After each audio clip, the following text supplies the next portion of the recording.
Hey everybody, it's Christopher and it's Paul. We are Paul and Saul, and we are coming to you not live, but instead recorded to tape, which is something that people said once upon a time. We're going to be on YouTube and some other places. We're going to be on YouTube and some other places, luckily for us. But yeah, so let's talk about the news that's coming down the path this week. First things first, FAST scores came out. School district put out a press release about the FAST scores. We're going to talk a little bit more about those. We did good. Independence Day was, of course, last week, and we had a couple of really cool stories. Of course, we had the actual fireworks over the bayou. Yep. You like how I did the... Yeah. Spirit fingers. Spirit fingers. Important and often overlooked talent in journalism. And then really an exceptional gentleman that I got to speak with who is probably going to celebrate his last 4th of July. So it was really good to talk to him. And that'll be an interesting one. I haven't read that one. Oh, man. It is. It's a really cool story. All right. Next up, new commander at Eglin. And everything that entails. These things happen every couple of years. Every exactly 2 years. I was going back in my pictures to find when Garrity switched in, and I couldn't believe. Let me guess. He went to Wright-Patterson. Oh yeah, 100%. Yeah, no. Yeah, or the Pentagon. Those are the two. It's just kind of like, where would you rather be, Dayton, Ohio, or Washington D.C.? Well, I've had the opportunity and the blessing to be in both places. Oh wow. And I live in Niceville. Thank you very much. The blessing of Dayton, Ohio. I'm going to tell them you said that. I lived in Northern Virginia too. I did both of them. Nova? Yeah. You know that means don't go in Spanish, right? Yeah, which makes a lot of sense based on the way traffic things are going there. Anyway, big topic. One thing that we would want to change about Niceville, it's going to be a lead-in because I have some really exciting news that I'm going to drop on you in the middle of this that I forgot to tell you about before we started recording. Oh. Is it a new oil change place? It is not a new oil change place. I would not do you like that. I would do you like that. Is it an oil change place that serves steaks? Are you talking about Steve-O's? Steve-O's. And then they're serving coffee there now too. Anyway, coming up this week, we have 5 different things to discuss and preview for this week. If you're going to check out our stuff online at midbaynews.com and sign up for our newsletter, which I'm going to put down here, midbaynews.com/newsletter. And then finally, we'll do our buy and sell. Sound good? Let's do it. Let's hit it. First things first, FAST test scores. The Okaloosa County School District released their test score results. Some schools are still not in there. They have an I next to them in the data set. Incomplete. Do any of them knock us out of the top 10? No, they are number 10.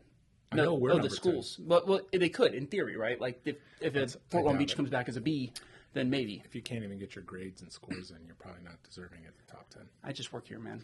I don't pass the judgment. I just make the. Did I give away the big surprise? No, that is not the big surprise. The big surprise has to do with the thing to change about Niceville. Okay, that's going to be a lot of fun. But long story short, did really, really well in. Let's see. I want to get these right because I'm not going down for getting these wrong. Details matter. The district's 5th, 7th, and 8th grade reading scores and 7th and 8th grade mathematics scores and 8th grade science scores ranked within the top 6 statewide. So that's the good news. A little bit from Marcus Chambers, who said, our students and schools have overcome obstacles, met challenges head on, and persevered to achieve academic success. And for that, I'm extremely proud. And even though we did make the top 10, we did, of course, like everybody else on earth, have a couple of sore spots. Despite the top 10 ranking, there were some areas, including 4th grade English language arts and mathematics, that we need to look at and keep an eye on, as well as 5th grade mathematics and 9th and 10th grade ELA. That's English language arts for all of you people that are not, like me, inured in the gritty details of education policy. Makes you wonder if you went back a couple of years. This thing called COVID happened. It makes me wonder if they don't have a solid foundation during that crazy time. Are you saying that online would be hard for some kids? I would guess so, but not necessarily the online portion, just the challenges of that time period in teaching. I think we're seeing some of that maybe in the test scores. And I think that's probably fair, but it's interesting to see and look at the data, so I will be doing a deeper dive, a little more all-encompassing. Is the word. Okay. Is that 2 words? That's a hyphen. Do hyphens count? Not the point. The point is that we're going to look at it some more. And we'll dig through the data and find out what we can find out. But, of course, if you want to look at the data for yourself, it's on our story on our website. You can have the full Excel file there. and enjoy yourself with all of the magical data. Do you think Marcus just redoes that same quote every year? Or like a slightly different version of it? My friend. I would if I were him. So, this is good research, and I will put it in the show notes, but I'm going to go look up the 2023 statement, and if it's the same thing, I'm going to be so mad. Like, I bet it's close. Dude, I would assume it's close, right? Because like he's not going to not be proud of them and say that they worked hard and overcame things. ChatGPT, make this sound slightly different. Bro, you know how mad all those kids in like English language arts class would be to know that like that was GPT? Yeah, no, that would be awesome. Anyway. Marcus, keep doing what you're doing. Do your thing, man. Anyway. 2 big independent stories. One of them is obvious. We had Independence Day, and we had fireworks, and they were loud, and they were big, and they were awesome. We have a full Facebook Live recording, so not live anymore, of the fireworks show if you want to go back and look at explosions. And one thing I like to do whenever I see the fireworks is count to see if I can do the math to figure out how far they are. Yeah. Because speed of sound is like, 630-something miles an hour? So roughly, just kind of count and be like, 1 second. 2 seconds, yeah. That's this many miles away or feet away. I don't know. Anyway, things that I'd like to do. More importantly, and I think a really cool story that we got to write in the aftermath of the 4th of July celebrations, I got to speak with Donnie Lane. And so Donnie Lane was a helicopter pilot in Vietnam. And famously, helicopter pilots in Vietnam didn't have a high rate of return. Right. A lot of them died fighting over there. He says that out of all the group in his cohort, 5 guys came back. He's currently fighting a battle with cancer, emphysema, cancer from Agent Orange, right? Because they had all that stuff down there. And so he's only got a couple months to live, is kind of what he's told me. Guy won 3 Purple Hearts, and when I asked him, hey, tell me a little bit about that. And he was like, well, I just want to be clear. I was never shot. It was only shrapnel.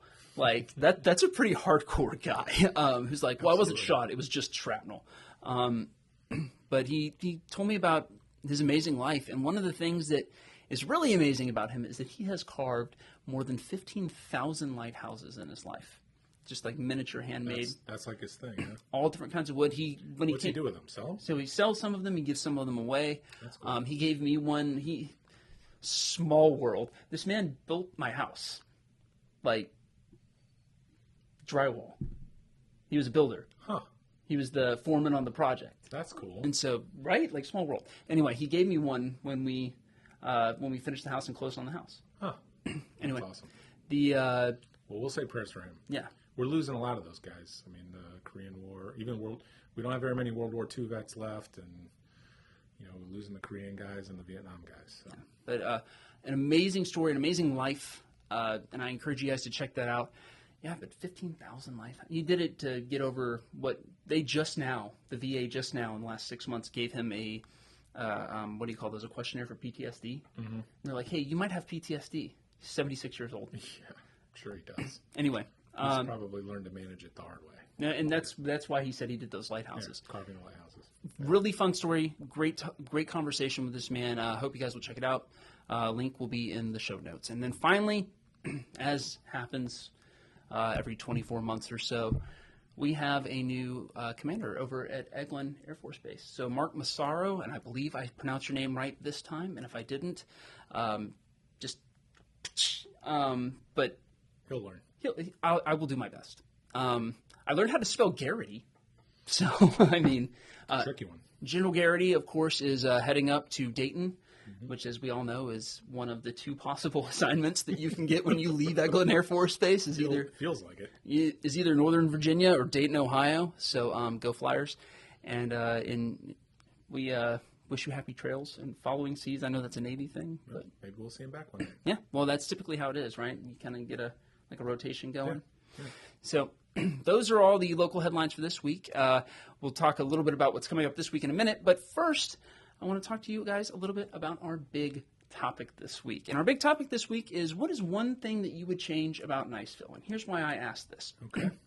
Either in the past or in the future, I'm not telling you because I don't want somebody to rob my house while I'm gone. Mm-hmm. I will have, or did, have a conversation with our favorite folks over at Strong Town, sent them an email because I am either going or have gone to Brainerd, Minnesota, the home of Strong Towns.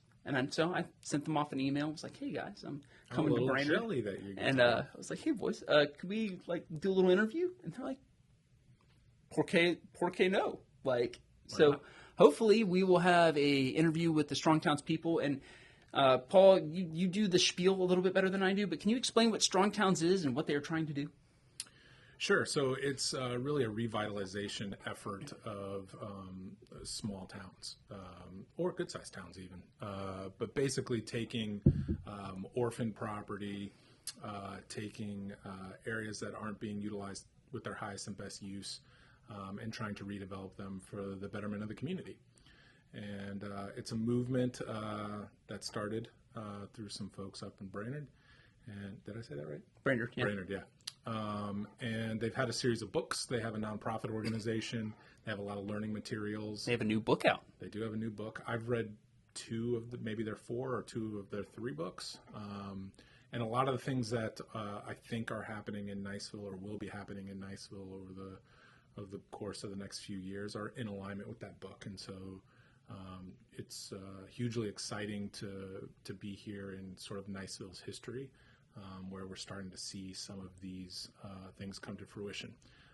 And we're doing it the old-fashioned way, too, with the addition of Deer Moss Creek and new development. But it's really important to focus on the areas that we already have that are derelict and need to be revitalized. So, to my question, now that we've talked about what Strong Towns is and kind of what the idea is to revitalize towns to almost like one of the great things in the book is they show like the old pictures of the old towns. And it's like, hey, remember we just built this thing from the town up, and it has like the old downtown drag and all the stores and stuff like that. Yeah. If you could change one thing about Niceville, only one, right? What would it be? Well, I have 2. Look at this guy. Well, I think I think the first one would be, I know I can't stick to the big topic where we said it was only going to be one thing. I would say the first thing is just to have a community that has a third way of making money. We're heavily leaning on military and we're heavily leaning on tourism, and it would be fantastic for our children to have the opportunity to live here and grow up here with a third leg to that stool. Live here, grow up here, and stay here. Correct. Yeah, and a lot of people for generations have felt that you have to leave here and then figure out a way to get back. So it would be nice if we had one of those. Do you want to talk more about that, or do you want to hear? I want to hear more about that because that was mine first of all. A very similar thing, but I think that there's another piece of that. Which I would say is the revitalization of that little. I wish we could have the CRA district finished tomorrow. If I could pick, one thing besides having a third industry that comes in. But I think what we might need to do to explain a little bit more, because I don't think Strong Towns is about like government mandating that we have a third industry. But how does the thing that we do with the Strong Towns mentality change us so that we have a third industry? How do those things work together? So that's a good question. So I think there's some holes that like Niceville, Valpy need to fill, and these are very similar problems to just the counties in general. Is that housing is an issue. We have an overabundance of single-family homes, and we don't have smaller square footage housing options, so that folks, because smaller square footage is more affordable, right? So and it's a better bang for your buck tax-wise. Yeah, if Mr. Morello wanted to hire a new teacher from FSU, brand new FSU grad or West Florida grad, or the Superior College, the University of Florida, here it goes. To work at his school, they're going to make $40,000 a year, right? What? They're going to make $40,000 a year, and it's the FSU people might make 50, but yeah. No, that's not how that works. But anyway, I'll just be drinking my jar of Coke Zero here. Continue, please. Yeah, I will. But it would be nice if they had a 1-bedroom apartment that was available for them, right? They're just starting off life. If they had a 1-bedroom apartment that was in Niceville, that they could, afford, that was $1,000, $1,200 a month, they wouldn't have to live in Fort Walton, or they wouldn't have to live even further north, and they could be part of our community and continue to serve our kids, right? And there's lots of examples of that. We want more nurses to live here. We want more firefighters and police officers and first responders to live here. And so that's that's where the strong town mentality has an opportunity to really help us, because we do have some areas where we could put in smaller square footage of housing, and it's very pocketed, but we have to choose our opportunities when they come to fruition. Small bets. Yeah, and make the small bets. And that small bet philosophy of taking advantage of individual scenarios is exactly what Strong Towns is about as well. So one of the things that I think you brought up about the having people in town, Yeah. the 40% of the city's workforce lives in the city. That means 60%, 3 in 5 city employees in Niceville do not live in the city. Right. I'm sure most teachers do not live in the city. I'm sure that most people just starting out that have more free time on their hands than maybe somebody like me who's watching them kids Right. has. What if we were able to, instead of having them live in Crestview or in Freeport and driving an hour each way every day, what if we gave them back 2 hours a day? How much could they do for our community, right? Because Sure, or just be part of the community. or even that, yeah. I know everyone who lives here has had the experience, especially if you have kids, of like your kids running into their teacher at Publix or Third Planet or wherever. Kids getting crazy. No, But there's kids options there. Yeah, but it would be nice if that happened even more often, because the more junior teachers and stuff could live here and be around here, and I think that just sort of strengthens the base to further build upon. And I don't know. I think the CRA is going to do what the CRA does, which is fantastic, and it may take a little while to do. And then you have pockets where Deer Moss Creek is going to have its own little downtown-ish type feel. City center type feel, and then Third Planet has already turned into the unofficial watering hole and city center for a lot of activity, and what we're trying to do at Central Parton is in alignment with that, and so I think you're just going to see pockets, and I think that's exactly the way that we're going to have to tackle it, just because of how we're structured and how many different landowners own what pieces of what. But I think over the next 5-10 years, I'm super bullish on those things, making the town an even more incredible place to live. Yeah, and I think that having the plan in place to do these little bets, right, and not totally relying on the CRA, for example, which I think is a great kind of like starting hub, catalyst sort of thing. Yeah. Not having all these things, right, gives us a sense of community that people do want to come back to, right? Right. Because when my daughter in, 13 years goes to college, she might be gone forever. She might say, well, I really like Jacksonville or Tampa or Miami or Atlanta, and she'll leave. And I'd love for her to at least have the opportunity to come back to something, right? And I think that all these things are intertwined, everything from having affordable housing to having a third type of something in the economy, whether it's, tech or computer science-based stuff, or having a job at the Shoal River Ranch up in Crestview doing manufacturing stuff. Right. All those things have to be intertwined, and if we don't do it right now, it's not going to happen for our kids. And my hope is that we will get on board and make the changes necessary with our local governments, with the way that we do business, the way that we attract business, how we deal with the working class, as it were. So people that are starting out, your patrol officers, your new firefighters, all these people that come in, and a little pitch for next Monday, my story about Alice and how all this stuff, everything from daycare to affordable housing, kind of conspires against bringing people in to those entry-level jobs here in Niceville. Right. So be on the lookout for that. But it's all a little piece of that, right? And if we can tackle those little pieces one by one, then hopefully we will have a more accessible Niceville, right? Absolutely. You want the person checking you out at Publix, and the person who cuts your hair, and the person who teaches your kids, and the person who shows up for a 911 call to be people that you would see at church and people that you would see in your community. So, absolutely. And then I guess on my side, my one thing that I could have besides that, his is better. I would love to see the CRA finished today if I could. Right, I know they're working on it, and it's a process, and it just takes a while, right? But I'm not patient. All that to say that I think that thing can be a real catalyst to bring a really strong downtown area to build in that density for multifamily housing, to build in the density for a row of shops that has all local, owners, Yeah. because that brings in more tax revenue for the city. It's in the city's best interest to have the Third Planets of the world and the Cafe Bienvilles. Sure. Well, I mean, the city made a small bet. Like, you could look at Turkey Creek as a perfect example. Yes. Right? Like, they started with the boardwalk, and, they lengthened things, and they did a great job. Now they've added the canoe and landing area and stuff, and I think there's a plan to even extend a second boardwalk area off in the other direction. And so, and then we put... I know Amanda Grandy and a few other people had a lot to do with this, but we put that Niceville wall up right there by it as well. And so I think that small bet philosophy works, and some people don't even realize we've been doing it already. Yeah. So that is, of course, the optimistic, hopeful, exciting, great place to be that is Niceville. So This is not a knock. This is not like we want to change things in Niceville because it's bad. No, I think it's heading in the right direction. It's already heading in the right direction, but if nobody's there encouraging it, nobody's being a cheerleader, then no bueno.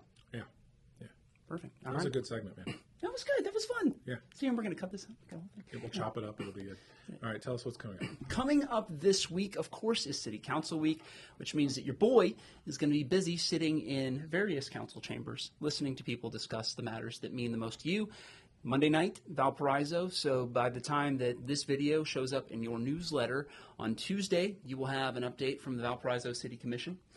Tuesday night, of course, Niceville City Council. Monday night as well is our school board meeting, so we'll get some information out of that. But also, I should say this before I forget, my booty will not be at the City Council on Tuesday night because we're going to have our intrepid new reporter, Mackenzie Lamb, who's going to cover that. Shout out, Mackenzie. Yeah, what's up, girl? I will be over at the town hall meeting between all of the candidates that are running for office for Niceville Chamber of Commerce is going. Niceville Valparaiso Chamber of Commerce is putting this on, and so I'm going to do some coverage from there. We'll put up a live, and you guys will be able to see what's going on. See all the candidates, hear all the candidates, and of course, for everybody that doesn't have 3 hours to watch a Facebook Live, I will, of course, abbreviate it and give you the Cliff's Note version. And as always, midbaynews.com/elections for all of your election coverage. Next up, Wednesday morning, chamber breakfast, always tasty, which means I have a thing to give you, a free chamber breakfast. I want you to be my guest. Anyway, I hope I can go. I hope you can go as well, but I just want to point this out, Tricia. I am using those. And two more stories that I'm really excited about this week. Number one, a banker's best microeconomic indicators. I'm talking. What is that? Oh, man, this is going to be a fun story. So I was talking to my buddy Ed Burns. He's over at United Fidelity Bank. Okay. We were talking about how he determines how a local economy is doing. And so he started telling me about some of the economic indicators that he uses in order to determine it. So, like, how many people, when he can, like, like when people wear a button-down shirt and you can see, like, the undershirt, like, how many people look like they have, like, crispy, fresh undershirts on?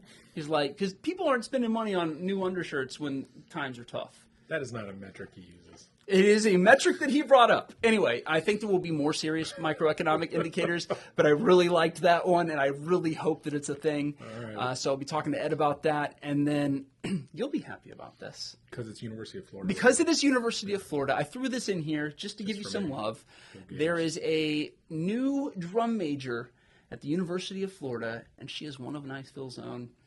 Very well. So it's going to be an exciting story. We've been working on this one for a little bit, talking to this new drum major whose name I'm not going to reveal because I want you to go look at the story because I need them clicks, homie. But we're going to talk with her about what it's like to be a drum major, what she had to do, the perseverance that it requires to become a part of that, and it's just a fun story. Niceville, Florida. Yeah. Population 16,000. Good on her for UF drum major. It's hard to get into UF to begin with. So it's hard to get in UF. It's hard to be in the band. Yeah. It's hard to do it for 3 years. And then it's hard to be made a drum major. So true. It's going to be a really exciting story. I am looking forward to it. But that is all the news that I have in this broadcast. Paul, you got anything else for us? No, we can move on to buy and sell. Buy and sell. I really need to make that like an actual and then like hit a button. Yeah. I feel like if you don't have a sound effect like that. Sell. Anyway, I went first last week. Oh, okay, I'll go. Yes. I am buying the opening of a new restaurant, so we can put it up right here on the screen, the announcement. But the PB&J Bistro and Cafe is doing a soft opening here at the end of the month, and then they're opening officially, grand opening, the beginning of August. And so we'll have all those dates and times for you on the screen here shortly. So people ask for new restaurants, and people take risks to open them. So I hope you guys will Support it. support it, because you ask for it. Do they have steak? I'm sure there will be some sort of steak on the menu. I don't have it memorized, but Your prayers have been answered. it's not a steakhouse. Now just let this happen. Let this happen right now. And they're not Your gonna prayers they're not going to do oil changes either. that you made on the Concerned Citizens of Niceville Facebook page for years that I've had to read, they've been answered. There is now a steak restaurant. It's not a steak restaurant. Let it happen. Not in Niceville. Go there. They're going to be so mad at Purchase their steak you. You better go there and be nice to them. at the steak restaurant in Niceville. All right. I'm moving on to my sell. I'm selling what I think is a fake story on Facebook that I saw. This one's good. This one's really good. So someone posted that Niceville is getting a sea turtle sanctuary rehabilitation center, that the city was buying land and Say where building it was. Say where it was. This is the best part. over by Cefco in Publix somewhere. Yes. They're going to put a marine turtle refuge in between the gas station and the Publix. I don't know if that's even possible. I don't know what It's a piece of land it triangle. was. It's like a quarter of an acre. And the best part about it is that there was going to be a coffee shop inside. So that's when I knew I thought the forget whole that. post was fake. Yes. But I went to look for it today and it's gone, so I think it was fake. But if for some reason the city of Niceville, the city of Niceville is planning to open a turtle sanctuary, please let Mid-Bay News know so that we can retract this whole section of the video. Please don't. And furthermore, to the city of Niceville, don't do this. I don't think they are. I know they're not, but But we'll again, see. like how we're supporting them and like going, yay guys for the CRA, someone has to take a stand. Maybe Mackenzie will go to the city meeting this week and they'll announce it formally. I am begging you people. Don't okay, there's a word, chisme, all right? And it's and I hit the light again. And it's like little jokes that have just enough serious in them to get people kind of like Riled up. I would say most of the comments were very positive and excited about it. So, about the sea turtle refuge. yeah, I can't be here anymore. across from the You know what? across It's from too the hot. waterfront. We'll change place. Okay, go ahead. Anyway, I have a very solid buy, and then I have a very, very weak sell. What happens? My solid buy, I am hammering the buy button, if there was one, Yeah. on stock, if there was stock, on Northwest Florida State College becoming a four-year university and taking the whole Kaiser University model, that being they have associates, but they also have bachelors and masters and doctorates. Yeah. I think it's high time. I think that the fracturing makes it sound negative, but the splitting of where people go to school makes more sense as we get more and more people. The last great expansion of the University of Florida system's physical geographic placement of new educational institutions took place in 1963. Been a while. We've like quadrupled in population Maybe when they announce a new president, of the state college. That would be wonderful. I would be thrilled. and if they announce that, maybe they would announce their future vision at Yes. some point. So hopefully we will have a new state college president, but I am hammering the buy button on that because I'm convinced that we have so many people here locally that it makes sense to have some sort of hybrid model. I don't think it makes sense to totally do away with the state college model. I think that's really important, and we do a great job at it. Sure. I think that bringing in those extra people will help with alumni donations 50 years in the future, kind of like what we've seen with UCF and West Florida and North Florida. I think that Let's do it. the time is now. What are you selling? What am I selling? Yeah. Honestly, it's the heat. I went for a run this morning, as I am wont to do. Do you live in Florida? I know. I woke up at but I need to say this. This is important for me. I woke up at 5:30 this morning. All right, It was already and it was hot. 80 degrees. All right. Already hot. I looked up what it's going to be in Brainerd, Minnesota, either in the past or in the future. Don't rob my house. High 71. Oh, there you go. The high was. That could be us. That could be us. No, I like the heat. Anyway, that's what we got this week. That's it. Love all y'all. Be nice, Niceville.